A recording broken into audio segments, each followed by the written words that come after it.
Salam jumpa lagi dengan saya, Pater Domi Kevi SVD, dalam Sampan, Santapan Pembangkit Harapan.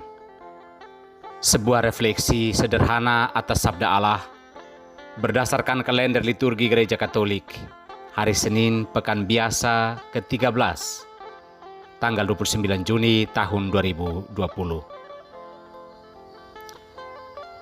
Hari Raya Santo Petrus dan Paulus Rasul.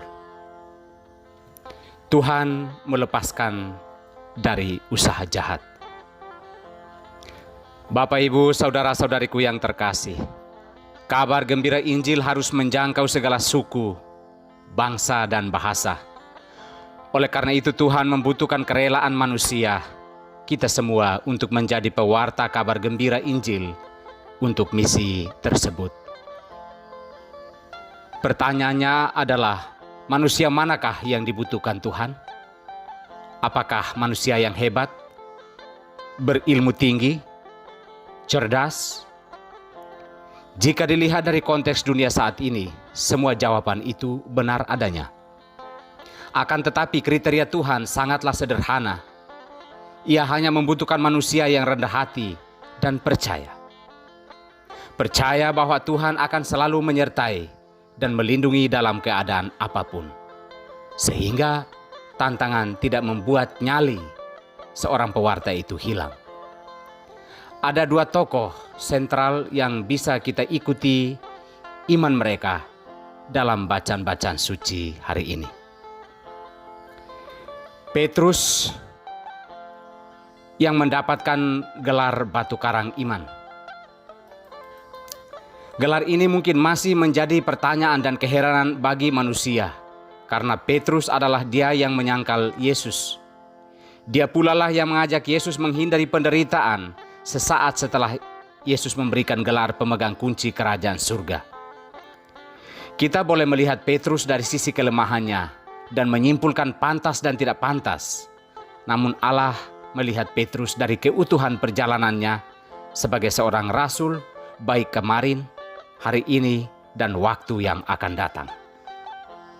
Petrus adalah orang beriman. Di atas segala kelemahannya, Petruslah satu-satunya rasul yang memiliki pemahaman tentang Yesus sebagai Mesias, Anak Allah. Ia memiliki iman secara pribadi akan Yesus, sehingga walaupun semua orang belum memahami siapa itu Yesus, Petrus sudah paham. Yang berikut adalah Paulus. Paulus adalah seorang rasul besar dalam gereja. Terkenal sebagai seorang penjahat dan penganiaya jemaat, Paulus diubah Tuhan menjadi seorang rasul yang militan dalam karya penyebaran Injil ke seluruh dunia. Ia adalah orang yang beriman. Dalam suratnya kepada Timotius, Paulus mengungkapkan imannya akan Allah yang terus menyertai dan melindungi dalam pertandingan hidup yang benar. Dan ia boleh menyelesaikan semua pertandingan itu di dalam nama Yesus. Ia percaya bahwa Tuhan selalu menyertai dia untuk melepaskan dari usaha-usaha jahat yang dirancang oleh musuh-musuh Kristus. Saudara-saudariku yang terkasih, janganlah kita kehilangan nyali untuk percaya kepada Tuhan, karena kita orang tak pantas, karena dunia yang kita masuki adalah kandang serigala, karena kita ini bukan orang mampu.